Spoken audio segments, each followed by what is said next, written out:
Welcome to the Bladtcast. Joining me now is musician Sarah Moon, whose website is sarahmoonmusic.com. She has a new song called Cut and Run, and I believe the album is also called Cut and Run, but please correct me if I'm wrong. Welcome to the show, Sarah. Thanks for taking the time to chat with me today. Yeah, happy to be here. Yes, you are correct. The album and the self-titled song are all Cut and Run. It's good. It keeps it easy, and not everything can be as easy as Bad Company. Who was Bad Company? They had the album Bad Company, and the song was called Bad Company. So yeah, I guess it was Sarah Moon. so if you had done the self-titled and you had a song named after yourself, but you know what? I think Cut and Run is a great way to go. I want to talk to you about that song and all the songs that I've been able to hear from the album. But first, I kind of wanted to talk a little bit about your background as a musician, as a performer, and just, obviously before you get to those points, a lot of us start out as appreciators of music, and then there's some of you who are fortunate enough to be skilled at actually doing it, while the rest of us just sit around and listen and talk to the people who do it. But I loved in reading your background, it said that your influences included Etta James, Chris Cornell, which I have no fault with either of those. You usually don't see them side by side. A lot of classic rock and a lot of old school blues. And it all starts to make sense when I read that your parents worked in live music production. So start there, talk a little bit about what they did. And I can only imagine the kind of, what was going on in the background of your life as a result of that. Yeah. So from the time I was about 2 years old, we were touring with bands. My parents ran a sound company, and so they were, the one kind of running the show. And they were not performers, but both of them are musically inclined as well. So I grew up, touring and just being surrounded by music and a really diverse amount of genres. Anywhere from like jazz and blues to rock to top 40. So it was really unique and fun way to grow up. And then from there, I ended up joining a children's choir when I was very young. I think I was in like 4th grade or something. And wow. Okay, so let me put a pause on that, because where does it go from the point of like, oh, there's music around in my life, I like to sing, to, hey, why don't you get up on stage and sing? Is there that moment, or was it just was it something that you asked to do, or did it just naturally happen one day? How does just going from being passively watching music and singing to it just turn into being a performer? Oh, well, I used to get pulled up on stage by some of the bands when I was little, like sure. Right. So I'd go up for like the encore song and clap along and sing along. I mean, I didn't have a mic or anything, but just go up. Right, sure. And be in the show. And well, the children's choir thing started. My music teacher in grade school was pivotal in me becoming a singer. So she had founded a children's choir. And I grew up in Rapid City, South Dakota, which is, most people have driven through the state. Not a lot of people have spent a lot of time there. But anyway, she encouraged us to audition for the choir and gave anybody who wanted a voice lesson after school to learn how to audition. I mean, we're little kids that didn't know how to sing the song, let alone audition. So she taught us how to sing. I think it was, America the Beautiful or something like that. Sure, yeah. Audition. And I went home and told my mom I wanted to audition for a children's choir. And she was like, oh, okay. Like, doing what? And I think she assumed that it was, for people who had a background in it. But really, it was a great starting point. Yeah, it sounds like it. So it's interesting, the background for what you mentioned, South Dakota. I grew up in New York and I've lived in LA for 20 years. But when I moved from one to the other, I drove cross country, and you probably see where this is going, because one of the places that I was like, when would I ever possibly have another opportunity to go to Mount Rushmore? So I've been to South Dakota. I went to a famous Dave's barbecue restaurant. I went to Mount Rushmore. I saw the Crazy Horse sculpture that's not far from there, and I had a wonderful time. But that's my experience with South Dakota, and it seemed, I drove through a lot of it. It seemed beautiful, but I guess you really kind of get the feeling, though, it probably wasn't that close to a lot of other places. Yeah, you mentioned your parents working with a lot of musicians. did a lot of bands come through there, or was it more that they would kind of travel around, maybe even if it was just the Midwest or whatever? It was a bit of both. So when I was little, we were touring up and down the West Coast. So we did Okay, Vancouver, BC, Seattle, Portland, and LA, and just kind of back and forth for about 4 years. sure. And then, when we relocated back so I could start school and stuff like that, then it was local festivals and things like that mostly. But my dad, he'd get these really cool gigs, like casino gigs or whatever. And, so he'd be doing sound for all these old greats, and so as a kid, it was cool. I got to see, all sorts of really inspiring performers. Yeah, and I'm sort of wondering. Obviously, you get that opportunity. You're around live music, and you start performing at a relatively young age. Do you remember the first time you were like, "Oh my gosh, so and so is going to be in town, or is going to be, this far away," where you actually bought a ticket or paid your way in to go see someone? Do you remember Yeah, what the first one of those was? I do. I was actually like super pumped anytime somebody came to the big arena. We had like a 10,000 person arena Sure. in my hometown. And it was Bon Jovi. It was my first Nice. paid concert. Right. Yeah. And I was Yeah. trying to get my parents to let me see GNR, but they were both working the show and I was little. They were like, I don't think you're going to the show by yourself. So, Yeah, no, yeah. it's a great point. Yeah, it's also like, this you're going to be there by yourself, and then somebody's going to take a picture of Axel, and he's going to jump into the crowd, and then they're going to have to worry. Uh, Whereas like now, Axel, like they start early. They play like 3.5 hours. It's not. I saw them a couple of times in the heyday. I remember seeing them in 1991. Soundgarden opened, which I mentioned because you mentioned Chris Cornell. It was at Yeah. Madison Square Garden, and I still have the ticket. It's really faded, but it says around 8 o'clock because they're not promising you when it's going to start. It's around 8 o'clock, and I'm not a huge fan of large stadium shows, but probably the best I went to was Faith No More, Metallica, Guns N' Roses in 1992. Yeah, Yeah. it was like I don't need to see anybody else all year. you Yeah. know. There's Um, it's hard to top that. Well, I feel like yeah, at this point, after pandemic, everybody's just like, can we start a show at 6 and can it end by like 8? And yeah. then we're all just going to bed.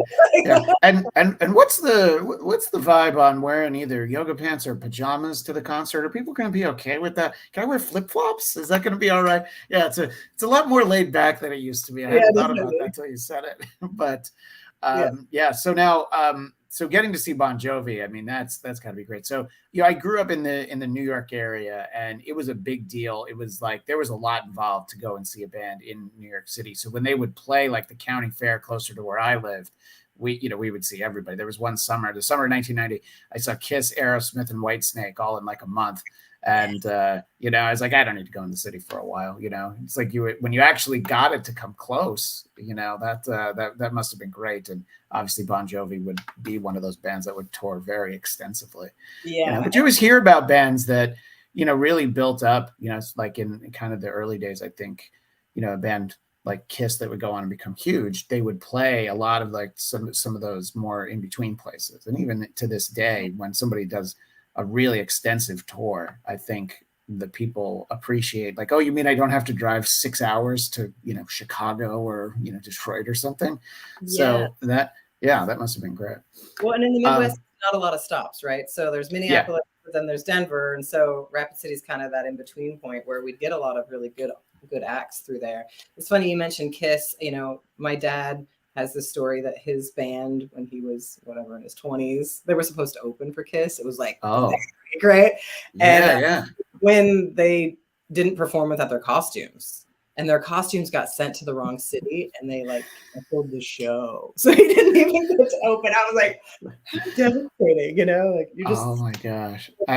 told everyone you're I opening this, so Yeah, that's I never thought about that. Like, because like now sometimes it's like, oh, the gear's not going to get here in time. All right, we'll go to Guitar Center, we'll rent yeah. stuff. But yeah, at that time, if like Kiss don't have the outfits, it's like sure they could put the makeup on, but they're not gonna His not come out. you Oh like my gosh. he's anywhere Yeah. else. Yeah. So talk a little bit about the touring with the children's choir, and sort of obviously there's probably going to be a very specific vibe for the music that you would do there, but when does that kind of transition into, you've already at the age of, I guess, what is that, like 10, 11, been exposed to so much music where you're like, this is fun, but I'd really like to, you know, sing jazz, sing rock, sing, country, sing whatever. Absolutely. So yeah, I toured with the children's choir, and it was I can't remember the age groups, but you could only be in it from like fourth through ninth grade. Like that was Oh, it. okay. So I was in it that whole time, but then I was also in other choirs and singing in bars with bands as well. So I was like the high schooler that was I knew the musicians, and sometimes they'd throw me a bone and say, "Hey, why don't you come sing with us?" And so Yeah. I got my start doing a bit of just bar work as a singer, and in addition, so I was doing this like classically trained, religious for the most part music in the choir world, and then I would go in the nightclubs and sing blues. So it was pretty fun, and I grew up singing a pretty big variety of music. Coming from South Dakota, I was a little like anti-country. I mean, now I was like, oh, country, and Yeah.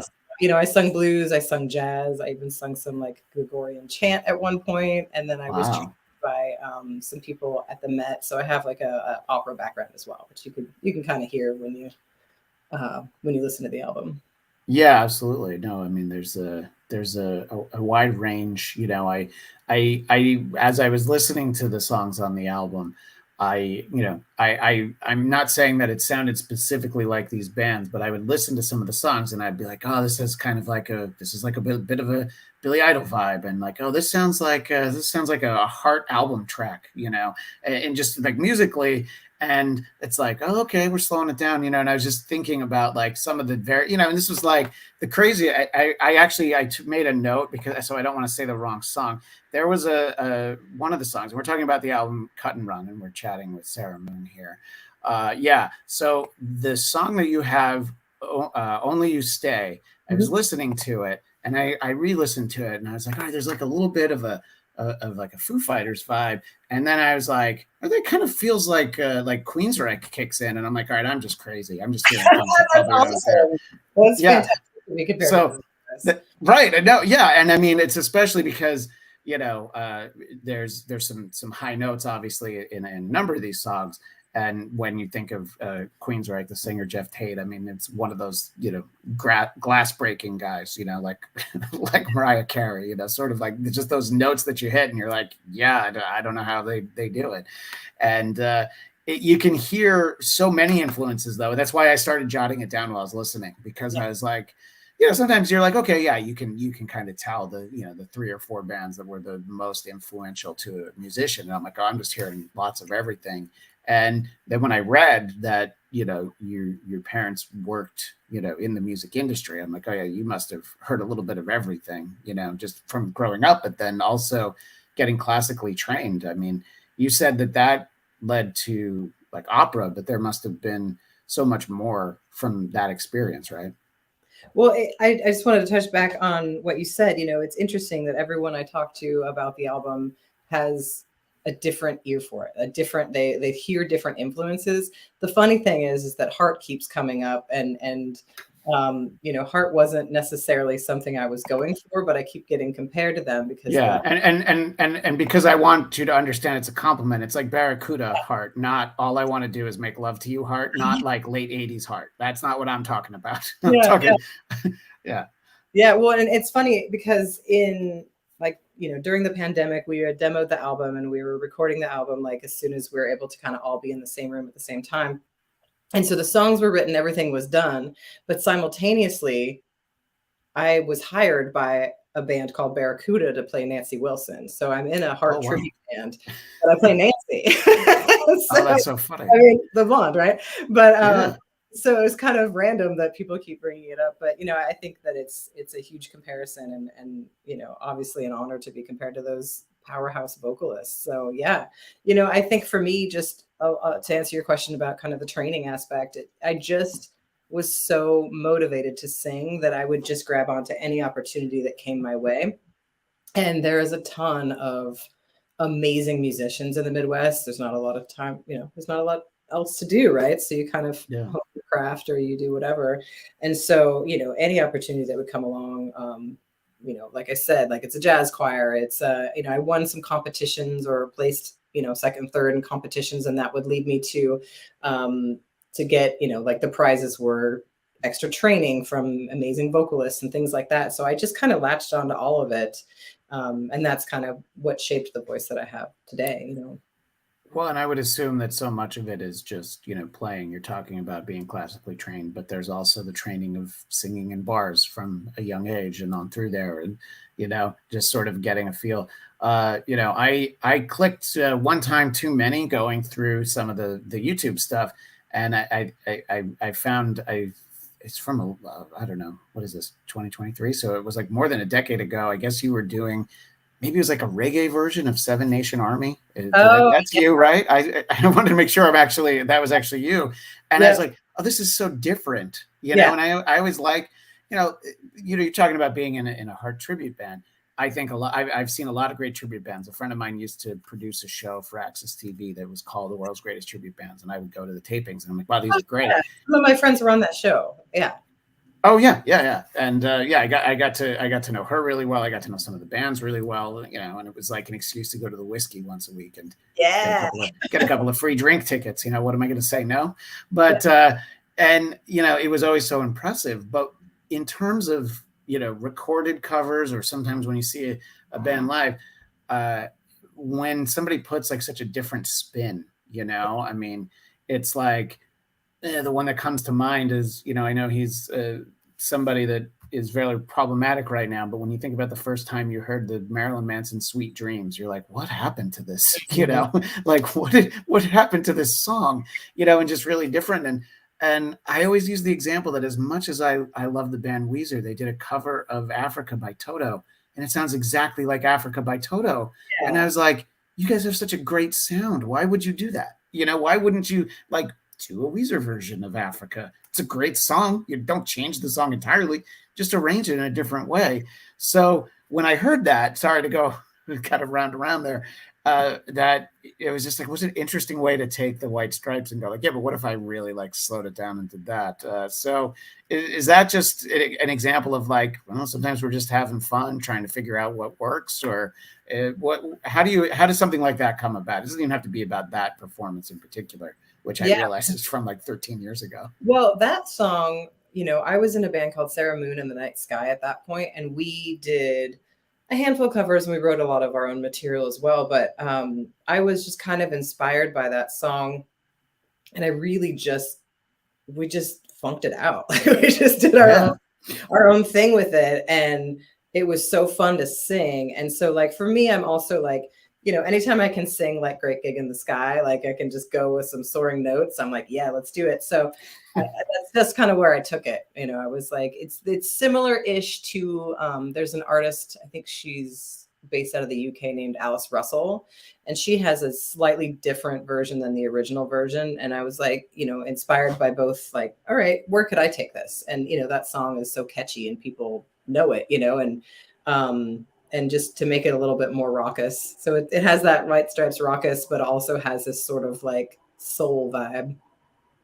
Yeah, no, I think it's very cool when you can capture the spirit and kind of do it a little differently. I know some people don't love the rock band with an orchestra, and sometimes it works better than others. But Yeah. Def Leppard have an album. I think it's actually out today, and when you hear it, sometimes you're like, "Oh, that's so cool!" Like when it's done well, it's amazing. When it's like, okay, so they like did the song regular, and then they're trying to play quieter so that you can hear the orchestra, that doesn't work as well. But when it's done well, it's such a cool thing, to get like listen to all that instrumentation on top of this, and I don't know. I always think it's cool to see what somebody else decides to do. It's almost like it probably wouldn't sell, but it would be great to have like an album, digital or something, of like, all right, let's have 10 artists do their own interpretation of the same song and see how very different they can be. Yeah, I'm kind of working on a little side project. It's just like I get these harebrained ideas. It's called Unexpected Duets, where I'm partnering with people just on songs that I want to sing that wouldn't really fit with, the Sarah Moon Band or any of my other Sure. And so I'm just doing these one-offs, and it's all new musicians each time. It's a different song, a different genre. And so I just did my first one of those. Are you familiar with the Mayfield Four? I know that name, but I don't know. Yes, That's Miles that. Kennedy is their singer. Oh, Miles too. yes, that's why. Yeah, Miles Kennedy, who is of course in Alter Bridge and with Slash and Yes. the Conspirators. Yes, so yeah, that's the that's one of those guys who's in like 5 bands. Miles, by the way, Yes. including his own solo I band. mean, But what yeah, so that now that you say it, yes, I remember that's Miles's band. Sure. Yeah. So I just got a group of my buddies together, and I was like, hey, let's do this song and let's do it as a duet. And I had written kind of like a higher harmony part for it. But it's stuff like that that really inspires me. It brings me a lot of joy. And I love singing my own music, but I really also love singing cover songs. And, there's so many great songs out there. And right now I'm doing a little Aerosmith, but I'm also doing like, Well, I got to ask, what Aerosmith song? we're doing What It Takes. Oh, okay. I love that song actually. Pump. That's when I saw Aerosmith for the first time when I was talking about the county fair. It was the Pump tour. I love that song, and it's they have so many hits from so many decades. You go and see Aerosmith, and you're like, oh, there's like 10 other songs I would have loved to have heard, but I heard like 10 other great ones. You know what I mean? It's like for 2 nights, you'd be like, okay, finally we got it all. Actually, that's a great point. Aerosmith should do the thing that Metallica is doing this summer. Metallica's playing two nights in a city and different sets each night, like entirely. And it's like, oh yeah, now that we're talking about it, like, somebody get that to Aerosmith. But yeah, I know that Steven's like 75, I think, so he needs to like have like 3 days off between shows. So that's why they're doing their last tour right now. I think out. I know, and it's funny because when I saw them in 1990, the Black Crowes opened and it was like $16, and I saw what they cost this year, and I'm like, well, maybe when the concert comes around, I'll revisit whether or not I want to do it. Before we move on from the duets, just because you were talking about it, have you ever heard? I think they've done a few of them. If you know he was most popular in the early 90s, but the musician Matthew Sweet and Susanna Hoffs from the Bangles have done like whole collections, which I always like when bands will do stuff like that, because it's like there's a Raspberry song, there's all this stuff that was like I would never have thought like, hey, somebody should cover this, and it's always so interesting. So the accidental duets is such a great idea. And I'm mentioning it because I literally just earlier this week fell down that rabbit hole because of something else I was doing, and I was just like, these are great. So but I'll have to check that out. Yeah, no, and it's their voices complement each other in a way that I don't know that I would have thought about it. I mean, he's a very that 90s alt rock sound, and obviously she's a pop singer from the 80s, but she has still in this decade has an incredible voice. So fantastic. Yeah, but anyway, so instead of other people's albums that I'm steering people towards, let's talk about Cut and Run. Let's talk about the main song, the single that's out there, and where it comes from.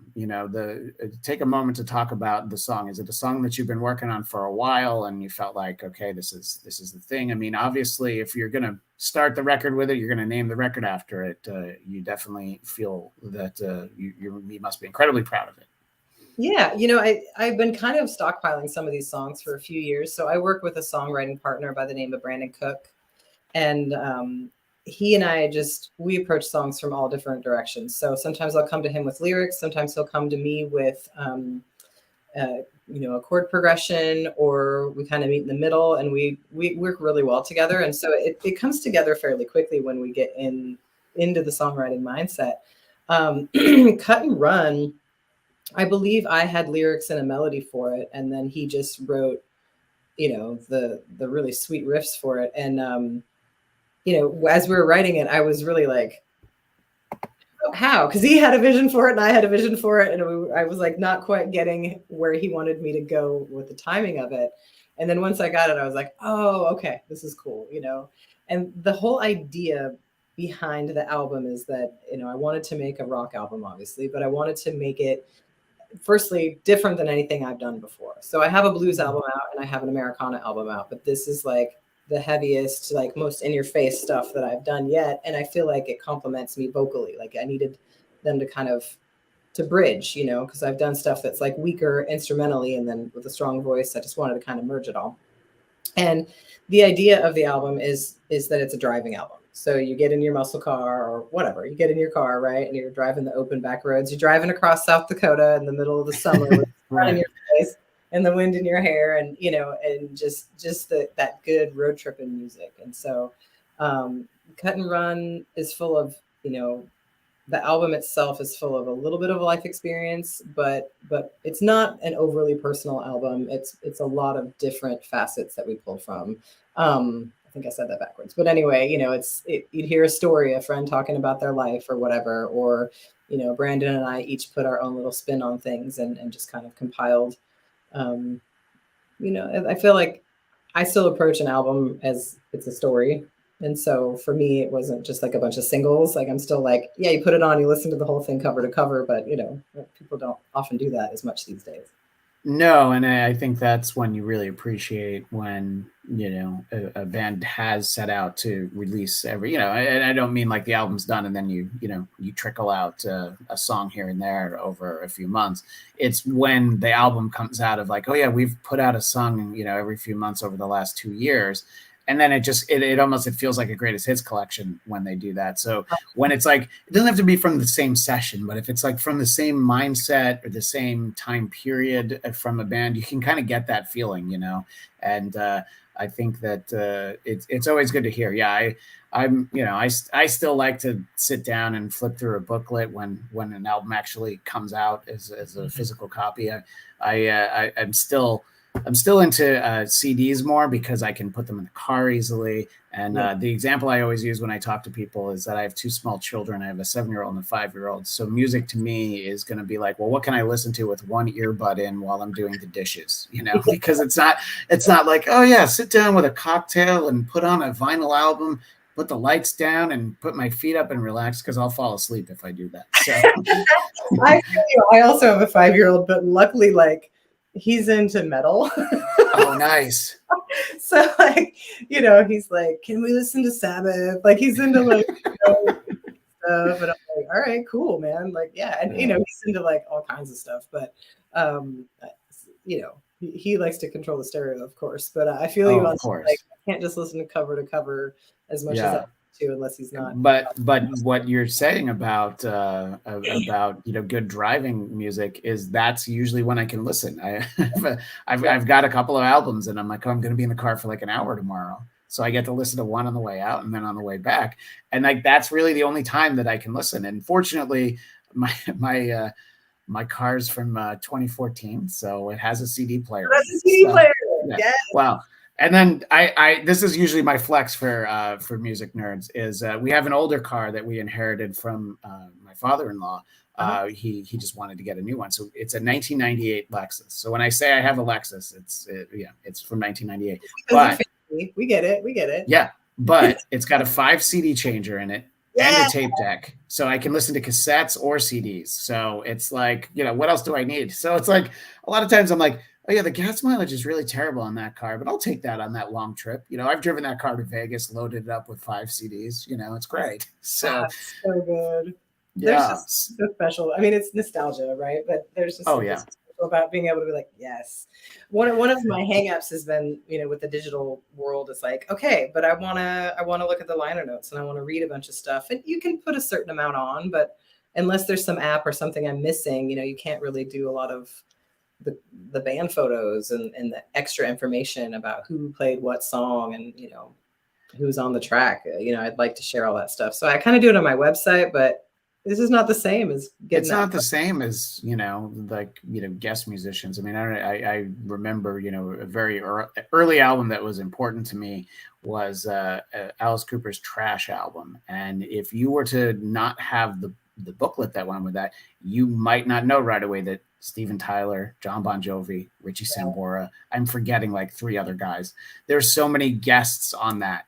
And I love seeing stuff like that. I'm like, wait, what? Steven Tyler's in that song? You know, just that sort of a thing. And like, you don't get that now. You're just like, oh, that sounds like something. And yes, now I can pick up my phone and Google it. but it's not the same. You know what I mean? And I love the thank yous. You know, you're just like, oh, they're friends with this person. They know this person. You know, so yeah, I love all of that.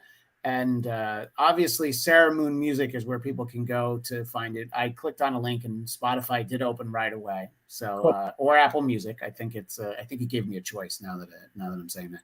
But and where else can people go? I want to tell them to follow you on Instagram, but then your Instagram is kind of like space bar double zeros, and so it's like hard to say. Turns out there's a lot of Sarah Moons out there. I guess so, yeah. For me, but yeah, I have a Facebook music page that I'm just starting to roll out all that stuff because I've kind of always kept it my personal and music kind of all together. But now I'm finding that there's a need to separate it out. So yeah, I'm working on getting more of the business page things set up and just having a little more privacy because you don't want to post a picture of your kid on your like band page. Right. So. Yeah, exactly. And there's always that line of like, oh, okay, I don't know, like in this like a year and a half ago, I saw Sebastian Bach from Skid Row, and he brought his kids up on stage, and it's adorable. They're like, I don't know, middle school age, maybe high school age. It's like, oh, that's so cute. But at the same time, you know, there's a lot of public figures that are like, no, let's keep that separate. So you have to kind of be able to figure out what works for you. And yeah, if I worked for a radio show for a long time, and when I started, I would get friend requests from listeners on Facebook, and I'm like, oh, okay, they seem nice. And then you realize like, oh wait, they are nice, but then they have friends, and then their friends might see stuff.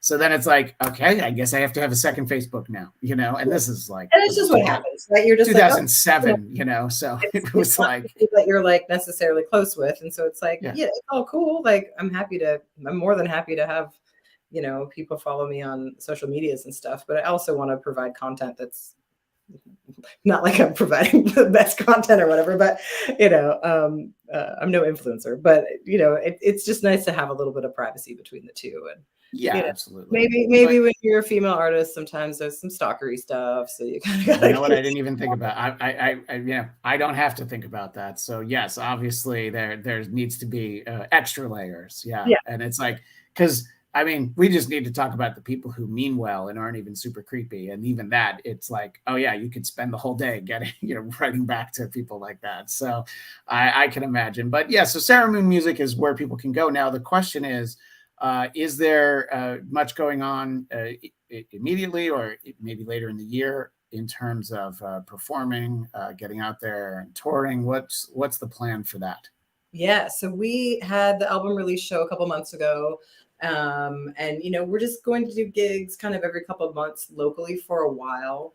We'll see. A few of us have kiddos, so it's kind of easier to stay in the Pacific Northwest at this time, but the long-term goal is always to tour and get out there and see different parts of the world and go for it. So if the right tour surfaces, I'll definitely take a hard look at it, and the band's ready to go, so we're just gonna keep putting it out there until we can expand our audience to a point where it feels really, really good. Right. No, I mean, I think that obviously the family ties aspect of it is always a big consideration. And, at a certain point, you're like, wait, the only live music I've seen is the band at Chuck E. Cheese. And I think they might be using a backing track. So. But I mean, also, like a few of us, like with my background, it's like, well, you just bring the kiddo with, that's what happens. Yeah. Just get on the road and go. And that's true. And you were saying that, he's going to ask you to do War Pigs. So.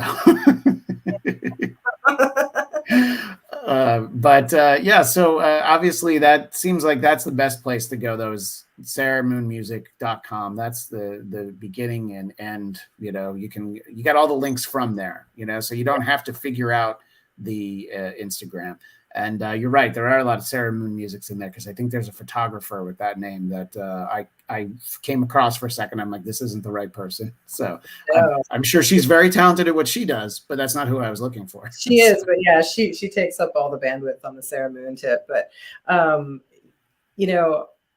Oh, I just wanted to mention also that like the album is available on any streaming platform, and I do have hard copies of the CDs. So I'll get your address so I can send you Oh, one. that'd be great. I will. Yeah. Let's stay on after. Yeah. I wanted to suggest something that I didn't want to put out on the interview. So yeah. So let's stay on for a moment. Okay. But yeah, and obviously, earlier this week I spoke to an author who wrote a book about the early '90s compilation "No Alternative," and that's why that's here. But we talked a lot about CDs and what they meant to us in that time, and how and I was talking to him, and he like tilted his camera and he had a wall of like thousands of CDs. I'm like, oh, I thought I had a lot. So it's there is still something, and it's like, I think that the vinyl people get the most attention, and I think it looks so cool, but oh my goodness, is it overpriced? It's like you see, it's like, oh, do you want this like the Led Zeppelin 3 on over 4 180 gram vinyl for $90? I'm like, no. I would love to listen to that, but no, I don't want to pay for it. Can you, if it falls out of the sky, I'd be happy to catch it. So that's something I'm a big fan of, and I would absolutely like to do that. And I hope that people head towards Sarah Moon Music and click on whatever their favorite streaming app is, and hopefully there's how long has the album been out? And that'll be the last thing I ask you. And what kind of feedback are you getting from people? Gosh, I I kept trying to do like a really big release, and then like world events kept happening. So I don't actually know exactly when I released the album, but it was in the summer. I think it was August 2022. And okay. Yeah. There, I just kind of was like, all right, we just need things to settle down a bit. It's like, we're going to do it on March 15th, 2020. Whoops. Okay. We're not going to do that. How about January 6th, 2020? Well, okay. That didn't work either. Oh my goodness. I don't know when to do it. So yeah, there is kind of a little bit of slower rollouts. And, I talk to a lot of musicians. I listen to a lot of musician interviews. You hear a lot of bands that are like, oh yeah, we finished this album like 3 years ago, and they were ready. And it's like, it just wasn't the time to put it out. There were those two thoughts in the early part of the pandemic. There were the bands were like, might as well put it out because we can't tour. And then it's like, but then now they have to put out another album, and holding back and all of that. I don't envy having to make those decisions. But Sarah Moon, I'm very glad we got a chance to chat today. Thank you for taking the time, being so generous with your time. And I hope everybody checks out the entire album, because it is out there streaming. Our audio audience will hear a nice big chunk of Cut and Run, and they'll be able to find more at Sarah Moon Music. Thank you so much for your time, Sarah. Fantastic. Thank you. It was lovely to meet you.